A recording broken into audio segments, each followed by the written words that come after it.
자, 오늘 하나님께서 저와 여러분들을 사랑하시는 줄 믿습니다. 할렐루야. 오늘 우리는 한없는 은혜를 받았지요.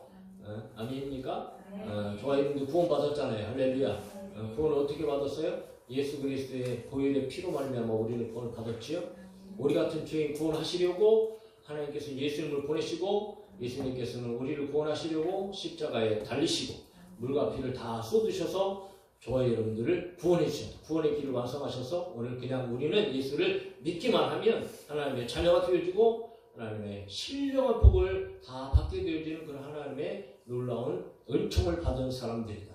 그것만큼 큰 은혜가 어디 있는가? 그 한없는 큰 은혜를 저와 여러분들이 받았다는 거죠. 자, 구원의 은총입니다. 그런데 또 하나의 하나님께서 우리에게 주시는 은혜가 있는데 그것은 무엇이냐면 우리는 구원받았을 뿐만 아니고 여전히 이 세상 가운데 살아가야 되잖아요. 오늘 예수 믿고도 수십 년 또 이 세상이 어떻습니까? 여러분 만만하지 않잖아요.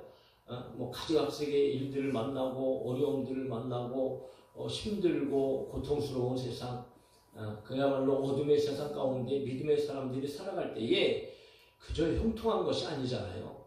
시시때때로 여러 가지 일들을 우리는 만나게 되어지고 특별히 힘들고 어렵고 고통스럽고 괴로운 일들을 우리는 끊임없이 만나면서 이 세상을 살아가야 된다는 거죠. 그런데 하나님께서는 저와 여러분들의 구원, 영혼의 구원뿐만 아니고 오늘 우리의 삶 속에서도 하나님의 도우심을 받을 수 있도록 하나님께서 우리의 삶을 도와주시고 지켜주시고 인도해 주시고 보호해 주시도록 여러분 장치를 해 놓으셨단 말이죠. 그 장치가 무엇이냐 하면 바로 기도다, 기도.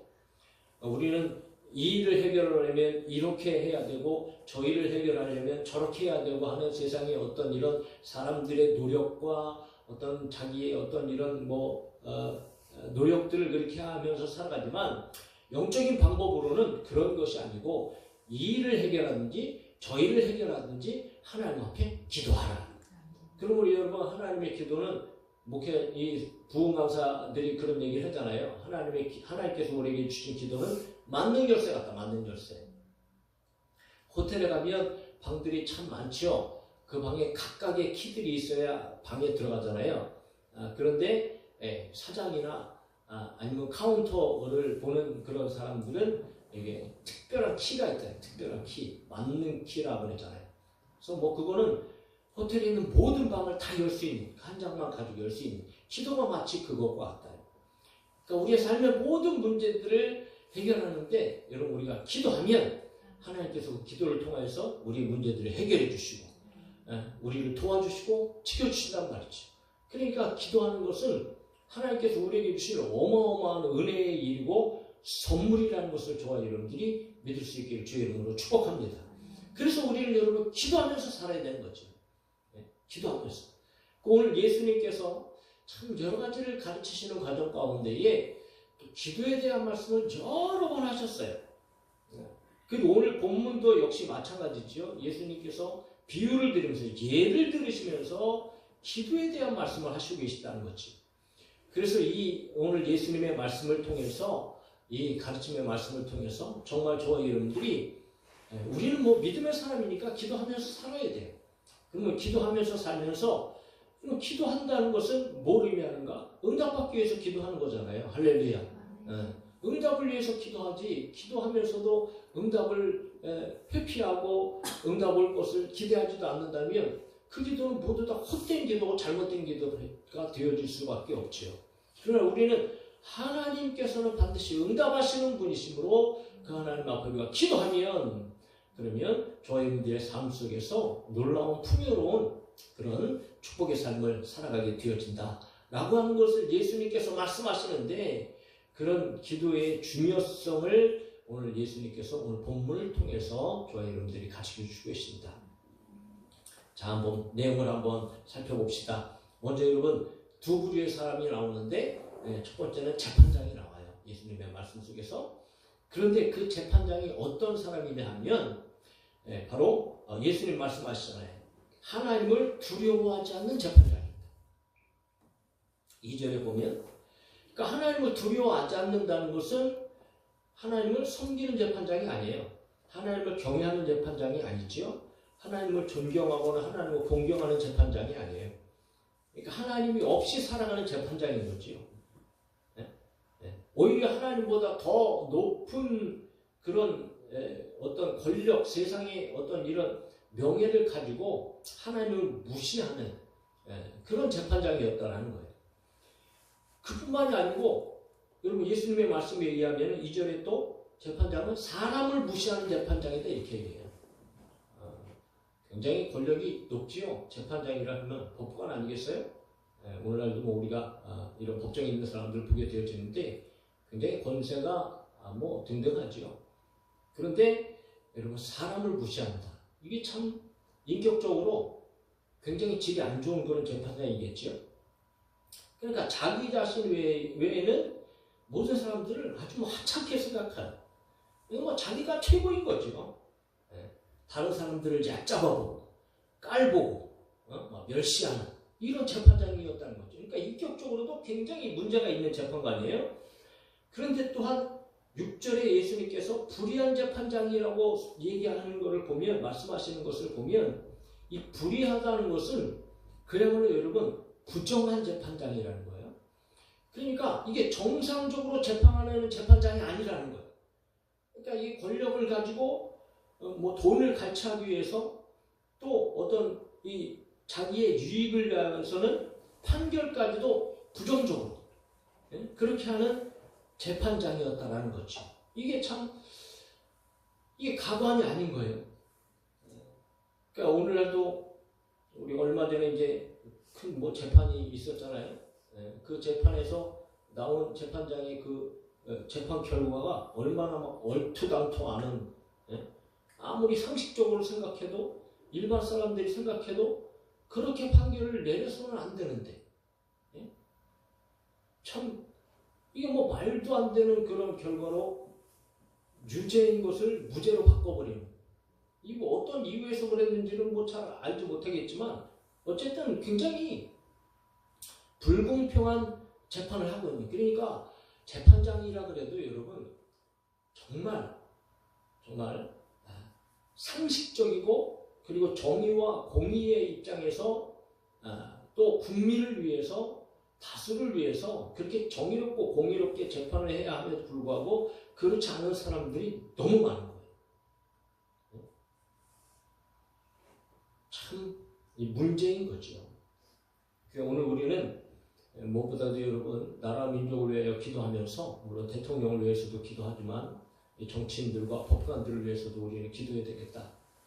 왜냐하면 그들의 한 번의 잘못된 판단이 엄청난 불이익과 고통을 가져다주는 그런 판정이 되어질 수 있기 때문에 한 거죠.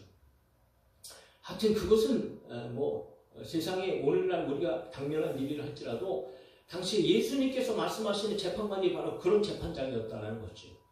그런데 또 한 사람이 등장하잖아요. 과부예요, 과부. 그런데 과부에게 원수가 있어요. 그 원수로 말미암아 원한을 갖고 있어요. 그러니까 어떤 아주 큰 원한이었을 거예요. 그러니까 고통스러운 거죠. 그러니까 이 과부라 할 때에 성경에서 과부는요, 오늘날도 그렇지만 이 참 불행한 사람입니다. 일단은 자기의 보호자가 없잖아요. 남편이 없어요. 더군다나 힘도 없죠. 백도 없어요. 그러니까 성경에서 과부는 굉장히 연약한, 아주 극빈층의 연약한 사람을 얘기할 때에 고아나 과부들을 예를 드는데, 하나님께서는 이런 고아와 과부를 여러분 멸시하라고 하지 않으세요. 이들을 해롭게 하지 말고 오히려 이들을 도와주고 이들에 대해서 어떤 판결을 할 때에 공의롭게 정의롭게 하라고까지 하나님께서 말씀하세요. 그러니까 신명기 14장 29절에 보면 너희 중에 분깃이나 기업이 없는 레위인과 내성 중에 거류하는 객과 네 고아와 과부들이 와서 먹고 배부르게 하라. 그리하면 내 하나님 여호와께서 내 손으로 하는 범사에 내게 복을 주시리라. 이사야 1장 17절에 선행을 배우며 정의를 구하며 학대받는 자를 도와주며 고아를 위하여 신원하며 과부를 위하여 변호하라 하셨느니라. 그러니까 하나님께서는 뭐 과부뿐만 아니고 이런 연약한 사람들을 도와주고 그들을 잘 변호해 주어야 할 것을 계명을 통해서 그렇게 말씀하셨단 말이죠. 자, 그런데 오늘 보세요. 이런 불의한 재판관이 있어요. 그리고 과부가 있어요. 과부에게 원수가 있었고 원수로 말미암아 원한을 품었어요. 힘이 없잖아요. 그걸 해결할 수 있는 방법이 없어요. 도와줄 사람이 없어요. 감당해낼 힘이 없어요. 그러니까 단 한 가지 과부가 할 수 있는 것은 누구 찾아가는 일이에요? 재판장. 그런데 재판장에게 찾아가도 여러분 아무것도 없잖아요. 네? 아무것도 없어요. 더군다나 이 재판장이 지금 어떤 재판장이에요? 하나님을 두려워하지도 않고 사람을 무시하고 깔보고 더군다나 여러분 재물을 탐내갖고 불의한 그런 재판을 하고 하는 그런 재판장이란 말이죠. 생각해보세요. 과부가 재판장에게 아무것도 없어요. 가서 도와달라고 그냥 말하는 것뿐이에요. 그러면 도와달라고 얘기할 때 저와 여러분들의 생각에는 이 재판장이 과연 과부의 그 말을 듣고 원한을 풀어줄 확률이 몇 퍼센트 정도라고 여러분 생각할 수 있어요? 없어요. 없어요. 단 1%도 없어요. 0%예요. 0%. 이거 뭐 불가능한 일이라는 거지. 예? 오늘날도 뭐 변호사 한 명 쓰고 검사 한 명 쓰려면 어마어마한 뭐 천문학적인 돈이 지금 들어갔잖아요. 그것 때문에 문제가 되기도 하고. 예? 자, 그런 돈을 받고 여러분 재판해줘야 되는 재판장이 과부의 말을 듣고 그 도와줄지는 이건 뭐 불가능한 거예요. 그러니까 과부가 찾아가긴 찾아갔는데 여러분 문전박대를 하고 쫓겨나기도 하고 막 그랬을 거 아니에요? 그럼에도 불구하고 과부는 할 수 있는 일이 없잖아요. 그러니까 계속 찾아가는 거예요. 예? 그 재판장은 몇 번만 거절하면 찾아오지 않겠지. 예?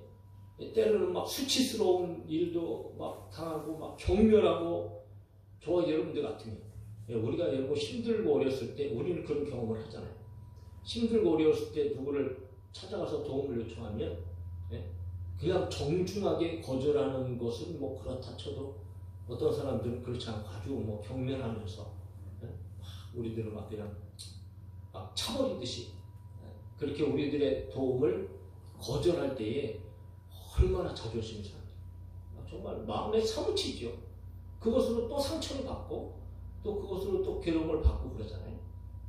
그런데 과부는 그럼에도 불구하고 계속 찾아가는 거예요.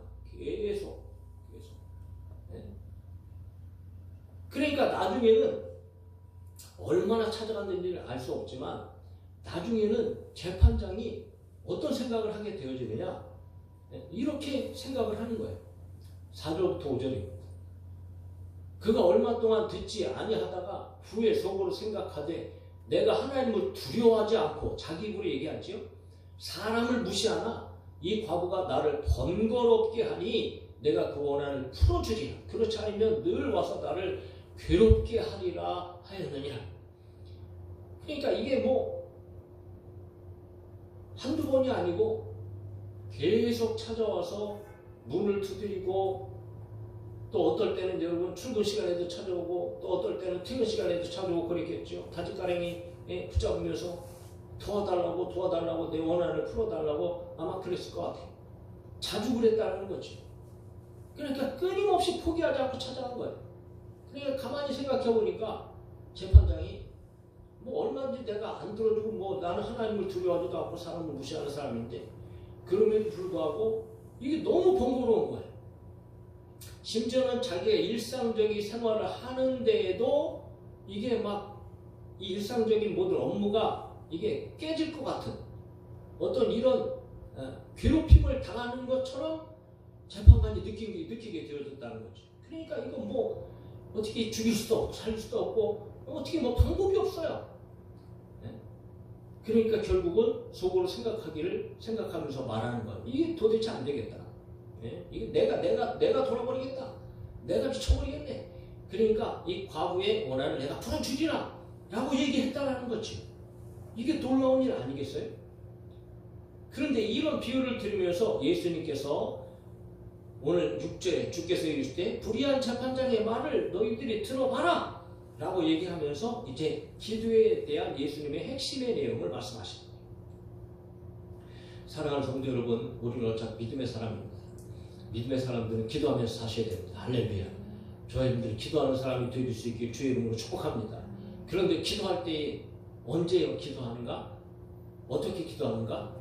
여러분, 예수님께서 분명 말씀하시잖아요. 우리는 항상 기도하는 사람들이 되어져야 된다. 할렐루야. 18절 예수께서 그들에게 항상 기도하고 이렇게 됩니다. 그러니까 항상 기도하고, 그러니까 항상 기도하는 것은 always, 언제나, 항상 어떤 일 속에서도 무슨 상황 속에서도 늘 기도하라는 거예요. 그러니까 쉬지 말고 기도하는 거죠. 그러니까 하나님의 자녀들은 기도 생활이 해도 되고 안 해도 되는 선택이 아닌 거예요. 오늘 예수 믿는 사람들은 기도하면서 사셔야 돼요. 할렐루야. 나는 행복같은 교회 모든 성도들이 기도하는 성도들이 되어지기를 간절히 소망합니다. 그러니까 우리는 구원받은 사람들은 기도하면서 살아야 돼요. 기도하면서. 기도해야 하나님과의 관계를 우리가 잘할 수 있고, 그래서 기도를 호흡이라고 얘기하잖아요. 여러분, 우리가 숨을 멈추면 어떻게 돼요? 죽잖아요. 기도는 마찬가지예요. 신앙생활에 영적인 힘을 얻고 영적인 생명을 우리가 유지하면서 살려면 기도해야 돼. 기도. 그러니까 기도하지 않으면 우리의 영적인 힘이 빠지고요, 우리의 영혼이 죽을 수밖에 없는 거예요. 더군다나 여러분, 우리가 얼마나 연약한 존재입니까? 살아가면서 끊임없이 찾아오는 여러 가지 문제들을 우리 스스로가 여러분 다 해결할 수가 없잖아요. 해결하지 못하는 게 수두룩합니다. 수두룩해요. 그래서 가지각색의 근심, 걱정, 염려가 막 그냥 충만해갖고 그렇게 살아가는 것이 인생 아니겠어요? 그런데 하나님이 약속하시잖아요. 기도하라, 기도. 기도하면 응답해 주시겠다 말씀하시죠. 그러므로 기도해야 하나님의 음성을 듣고, 기도해야 하나님의 도움을 받고, 기도해야 저와 여러분들이 약한 세상 가운데 승리하며 살아갈 수 있기 때문에 우리는 기도해야 됩니다. 그런데 항상 기도해야 됩니다. 그러니까 성경은 얘기합니다. 데살로니가전서 5장 17절에 너무 유명하죠. 어떻게 기도해요? 쉬지 말고 기도하라. 쉬지 말고. 로마서 12장 10절에 같이 읽어볼까요? 시작. 소망 중에 즐거워하며 환난 중에 참으며 기도에 항상 힘쓰라. 할렐루야. 기도에 항상 힘쓰라. 그러면 어떻게 기도해야 쉬지 않고 기도하는 것인가? 우리 교회가 늘 매일 저녁마다 2시간의 시간을 두고 성도들이 나와서 기도하는데, 뭐 교회에 찾아 나와서 기도하는 거 너무 중요한 일이죠. 기본적으로. 그러나 여러분, 우리는 하나님은 무소부지하시고 어디에서나 계시기 때문에 어느 장소에서나 우리는 기도할 수 있다. 집에서도 기도하고, 직장에서도 기도하고, 밥 먹을 때도 기도하고, 일하면서도 기도하고. 그러니까 우리는 순간순간 언제든지 어디서나 우리는 기도할 수 있어요. 그러니까 우리가 그런 기도 훈련을 좀 해야 된다는 거죠. 그런데 우리는 삶 속에서 너무 세상 일들에만 막 치우치고 그러다 보니까 하나님 앞에 기도할 생각을 하지 않아요. 사랑하는 성도 여러분, 모든 삶의 순간에 하나님 앞에 기도하는, 기도의 영적인 사람들이 되기를 주의 이름으로 축복합니다. 우리는 기도해야 살아요. 기도. 그런데 예수님께서 그렇게 항상 기도해야 될 텐데, 항상 기도하면서도 여러분 보세요. 중요한 것은 하나님은 반드시 응답하세요. 그러면 하나님께서 기도할 때에 응답하시는데, 예수님의 말씀의 핵심은, 그렇다면 너희들이 이렇게 항상 기도하면 하나님께서 응답하시는데, 항상 기도하면서도 너희들에게 필요한 것이 2가지가 있어. 이거 말씀하시는 거예요. 기도 응답의 아주 중요한 2가지 요소. 이것을 예수님께서 가르쳐 주시려고 그래요.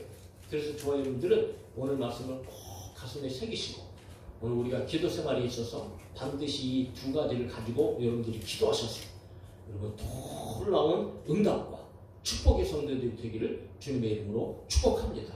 그러면 첫 번째, 기도하면서 뭐가 필요한가? 다른 것 아닙니다. 인내해야 된다. 오늘 1절에 다시 한번 읽어보세요. 18장 1절 성경을 시작. 예수께서 그들에게 항상 기도하고 낙심하지 말아야 할 것을 비유로 말씀하여 이렇게 되지. 그러니까 오늘 예수님께서 비유로 말씀하신 이유가 바로 여기에 있다. 항상 기도하라. 그러나 기도할 때에 뭐 하지 말아라? 낙심하지 말아라. 이것을 비유로 예수님께서 말씀하신다는 거예요. 그것을 과부의 기도를 보면서 낙심하지 말아야 할 것을 예수님께서 지금 말씀하시는 거예요. 낙심이라는 것이 무슨 말인가요? 기운을 잃는 거잖아요. 맥 빠지는 겁니다. 낭망하는 거예요. 네? 용기를 잃는 거죠. 지치는 거예요. 그러니까 결국은 낙심하면 여러분 어떻게 돼? 기도하는 것을 포기한다. 낙심하면 기도하는 것이 멈춰진다. 네? 그러니까 낙심하는 것은 그야말로 절망하는 거예요. 근데 기도하다가 절망할 수 있다는 거예요. 기도하다가 낙심할 수 있다는 거예요. 그러므로 인내가 필요하다는 거죠. 힘도 없고 백도 없는 한 과부, 하나님을 두려워하지도 않고 사람을 무시하는 재판장, 원수에 대한 원한을 풀어주세요. 한 번, 두 번, 세 번, 네 번. 재판장은 들어줄 생각도 안 합니다. 문전박대 당합니다. 그러나 과부는 절대로 낙심하지 않았어요. 포기하지 않았습니다. 그리고 또 도전하는 거예요. 5번, 6번, 7번, 8번. 결국은 불의한 재판장이라 할지라도 재판장이 과부의 원한을 풀어줄 퍼센트는 0%였어요. 그럼에도 불구하고 과부의 끈질긴 찾아감, 요청 때문에 결국은 그 재판장이라 할지라도 과부 요청을 들어줬다는 거죠. 그 예수님께서 봐라. 이 재판장이 말한 것을 들으라. 불의한 재판장도 포기하지 않고 낙심하지 않고 인내하며 요청하는 것을 들어주었는데 이 말씀하시는 거예요. 그런데 그 뒤에 하물며 7절에 하물며 하나님께서 그 밤낮 부리는 자들의 원한을 풀어주지 아니하시겠느냐. 아멘. 네? 재판장은 과부의 원한을 풀어주고자 하는 마음 자체가 없었어요.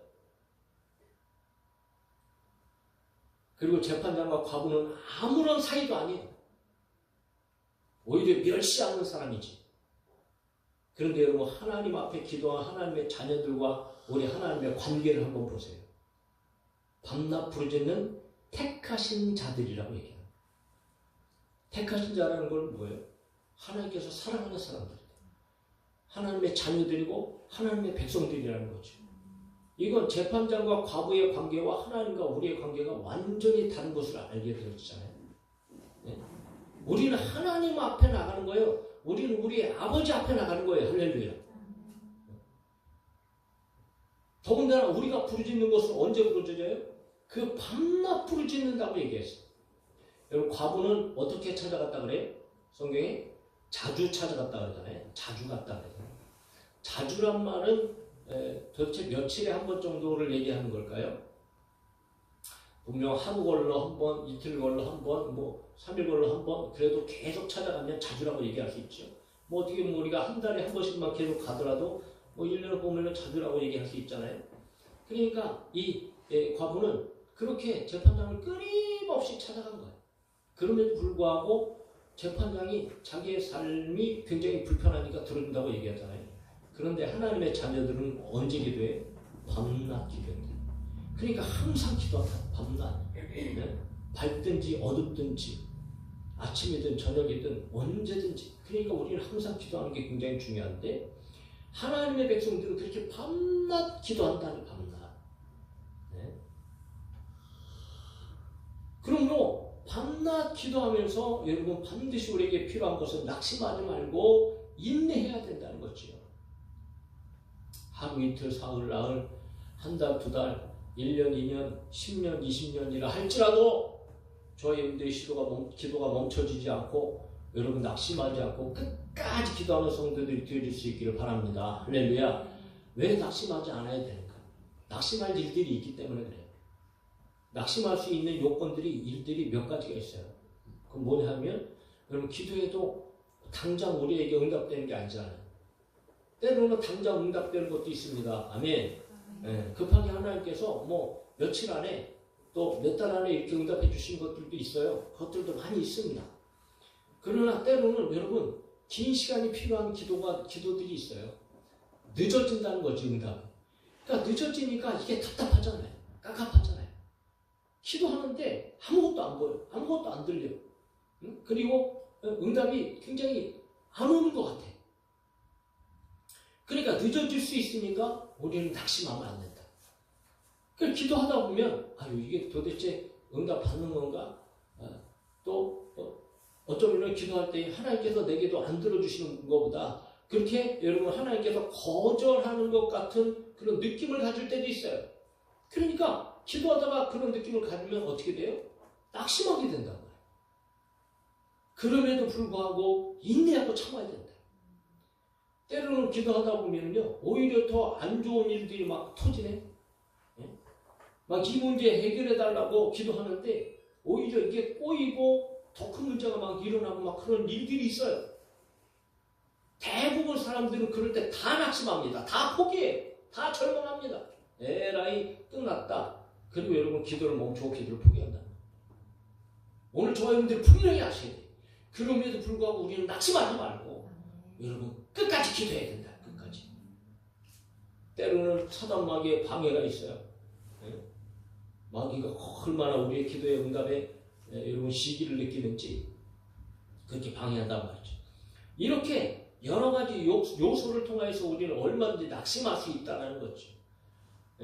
과부가 재판장을 찾아갈 때 뭐 별의별 일을 다 당했을 거예요. 수치를 당하고 경멸을 당하고 멸시를 당하고 문전박대 당하고 얼마나 막 자존심 상하고 여러분 정말 막 쥐구멍이라도 들어갈 것 같은 그런 상황들을 만났을까요? 그럼에도 불구하고 과부가 낙심하지 않았던 것처럼 오늘 믿음의 사람들은 하나님 앞에 항상 기도할 때 결코 낙심해서는 안 된다. 그래서 우리의 기도는 인내와의 싸움이다 이렇게 얘기합니다. 오늘 신앙생활에 있어서 너무 중요한 일입니다. 저와 여러분들의 기도할 때에 여러분 평생 기도하더라도 낙심하지 말고 기도하기를 주의 이름으로 축원합니다. 자, 또 하나의 중요한 것은 뭐냐면 반드시 오늘 설교 제목이 그렇잖아요. 기도하고 응답받자. 그러면 여러분 기도하고 응답받기 위해서는 인내하면서 낙심하지 말고 기도해야 된다 그랬죠. 두 번째는 여러분 확신이 있어야 돼요. 확신. 반드시 응답하신다. 반드시 응답받는다. 오늘도 본문에 보면 하물며 자녀의 밤낮 부르짖음을 아버지께서 들어주지 않겠느냐라고 말씀하십니다. 여기서 들어주지 않겠느냐라는 말씀은 다른 말씀이 아니고요. 하나님은 반드시 들어주신다. 99.9%가 아니고 100%, 1000%, 10,000% 하나님께서는 기도에 응답하신다 그런 뜻이에요.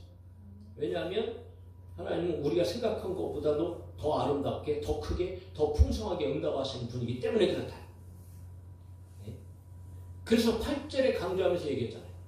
8절 같이 봅시다. 시작. 내가 너에게 이르노니 속히 그 원한을 풀어주시리라. 아멘. 속히 빠르게 신속하게. 그런데 우리는 자꾸 여러분 이 속히라는 말에 따라서 우리의 생각 속에 갇힌단 말이에요. 이게 속히라는 말, 빠르게 신속하게. 그러니까 문자 그대로 우리가 이해하면 굉장히 좀 우리가 기도할 때 힘들고 어려울 수 있어요. 분명 빠르고 신속하게 응답하신다라고 표현은 되어 있지만 그러나 이 표현 속에서는 두 가지 중요한 의미가 담겨져 있다는 거지. 그건 뭐냐 하면 분명히 앞에서 얘기했던 것처럼 하나님은 100% 응답하신다. 반드시 응답하신다. 그래서 속히라는 말을 우리의 생각으로 생각해서는 안 된다. 계시록의 마지막 부분에 따라서 여러분 계시록 22장 20절에 어떻게 표현되어 있냐면 이것들을 증언하신 네가 이르시되 내가 진실로 속히 오리라 그렇게 말씀하셨다 이렇게 기록되어 있습니다. 자, 계시록이 언제 기록되어 있어요? 2000년 전에 기록되어 있어요. 2000년 전에 예수님께서 마지막으로 하신 말이 내가 속히 온다라고 말씀하신 거예요. 그런데 지금 몇 년 지났어요? 2000년이 지났단 말이에요. 그러면 속히라는 말이 도대체 무슨 말이에요? 예수님 뻥치셨네. 예수님 거짓말하셨네. 사람들은 여러분 인간의 시간 속에서 그렇게 생각한단 말이죠. 아유 예수님 이제 안 오신다. 무슨 재림이 있고 무슨 심판이 있느냐 이렇게 생각한단 말이에요. 그건 대단한 착각인 거예요. 그러니까 우리는 우리의 이 시간 속에서 이 관념을 가지고 개념을 가지고 생각해서는 안 된다. 그러므로 속히 오신다는 말씀은 예수님 반드시 오신다. 할렐루야. 예수님 다시 오세요. 정신 차리고 살아야 돼요. 예? 흥청망청 그렇게 살다가 예수님 다시 오신다면 여러분 무슨 얼굴을 들고 어떻게 우리가 예수님을 만나고 그렇게 예수님을 환영할 수 있겠어요? 이 부끄러워서 쥐구멍이라도 찾으려고 여러분 그때 들어가봤자 늦었어요. 예수님 오실 때가 다 되어졌다. 또 더 나아가서는 하나님은 하나님의 때에 하나님께서 응답하신다. 그게 무슨 말이냐 하면 내가 생각하는 대로 내가 생각하는 때에 응답되는 게 아니고 하나님의 때에 하나님께서 응답 주실 때가 따로 있다. 하나님의 응답하시는 방법이 따로 있다는 거죠. 그래서 성경에 보면 하루를 천년같이 천년을 하루같이 여기신다는 하나님의 시간의 개념이 나와요. 우리가 천년을 생각하는 것들을 하나님의 시간 속에서는 하루가 될 수 있다. 생각해 보세요. 교회 여러분들이 기도하는 것들이 당장 이 시간 우리의 삶 속에서 하나님께서 들어주시고 응답하신다면 여러분 하나님께서 들어주시고 응답하셨다고 생각하고 감사할 사람이 몇 명이나 있겠어요? 부르짖어 기도하다가 하나님께서 응답하셨을 때 그것이 진정한 감사로 느껴지겠죠. 그리고 우리가 기도하는 모든 것들이 우리의 삶 가운데만 응답되어진다면 여러분 그런 일이 있을 수 없어요. 심지어는 죽음 후에도 응답되어지는 일들이 있잖아요. 할렐루야. 얼마나 감사한 일이에요. 우리가 천국 가고 난 후에도 우리의 기도가 땅에 쌓여져서 그 기도가 여러분 이 땅 가운데 우리 자손들에게 이루어지고 교회에 이루어지고 나라에 이루어지고 할렐루야. 그럼 얼마나 아름다운 일이에요. 축복된 일이에요. 하나님께서는 그렇게도 응답하신다. 그런데 우리는 삶 속에서 필요한 응답들이 많이 있기 때문에 분명한 것은 하나님의 때에 하나님께서 주시는 좋은 것들로 반드시 응답하신다. 그래서 우리는 확신을 가져야 돼요. 확신. 따라합시다. 기도하면 반드시 응답하십니다. 할렐루야. 우리는 여러분 이 확신 가져야 돼요. 확신. 이 확신이 있기 때문에 뭐 하는 거예요? 인내하는 거예요. 참는 거예요. 기다리는 거예요. 낙심하지 않는 거예요. 그러니까 여러분 기도하는 사람들만 응답받는다. 반대로 말하면 기도하지 않으면 응답은 기도하지 않고 저와 여러분들이 삶 속에서 무엇인가 복된 것, 즐거운 것, 기쁜 것 세상 사람들은 자기의 힘으로 그렇게 어떤 것을 이렇게 누리려고 노력하면서 때때로 누리는 것 같기도 하지만 오늘 믿음의 사람들은요 기도하지 않고는 하나님께서 주신 좋은 것들을 그 어떤 한 가지도 받으려고 생각해서는 안 된다. 우리는 무엇이든지 기도하고 받고 살아가는 사람들. 특별히 힘들고 어려울 때에 반드시 여러분 하나님 앞에 끝까지 기도하는 저와 여러분 되어질 수 있기를 간절히 소망합니다. 하나님 약속하시잖아요. 네? 하나님 약속하신다. 시편 50편입니다. 같이 읽읍시다. 시작. 환난 날에 나를 부르라. 내가 너를 건지리니 내가 나를 영화롭게 하리로다. 아멘.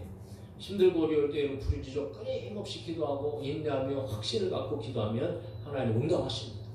예수님도 말씀하세요. 그날에는 너희가 아무것도 내게 묻지 아니하리라. 내가 진실로 너희에게 이르노니 너희가 무엇이든지 아버지께 구하는 것을 내 이름으로 주시리라. 지금까지는 너희가 내 이름으로 구하지 아니하였으나 구하라. 그리하면 받으리니 너희 기쁨이 충만하리라. 아멘. 여러분 응답받으면 기쁠 거 아니에요. 할렐루야. 저희들이 응답받아서 기쁘고 즐거운 신앙생활 살아가기를 예수님의 이름으로 축복합니다. 여러분 응답받아야 기쁘잖아요. 그런데 그 응답은 기도하는 자들에게 반드시 주실 것이다. 네? 그래서 마태복음 21장 22절에 예수님께서 말씀하시는 거예요. 믿음으로 읽어요. 시작. 너희가 기도할 때에 무엇이든지 믿고 구하는 것은 다 받으리라 하시니라. 아멘. 그러므로 여러분 이렇게 우리는 살아가면서 신앙생활을 한다면 믿음의 사람이라면 항상 기도해야 되고 낙심하지 말아야 되고 확신을 가지고 그렇게 기도해야 된다는 거죠. 예수님께서 이 말씀을 하시면서 그럼에도 불구하고 의미심장한 말씀을 하세요. 그러나 인자가 올 때에 세상에서 믿음을 보겠느냐라고 말씀하세요. 무슨 말씀이냐? 정말 세상에서 그렇게 기도하면서 살아가는 사람들이 몇 명이나 되겠느냐, 그런 말씀입니다.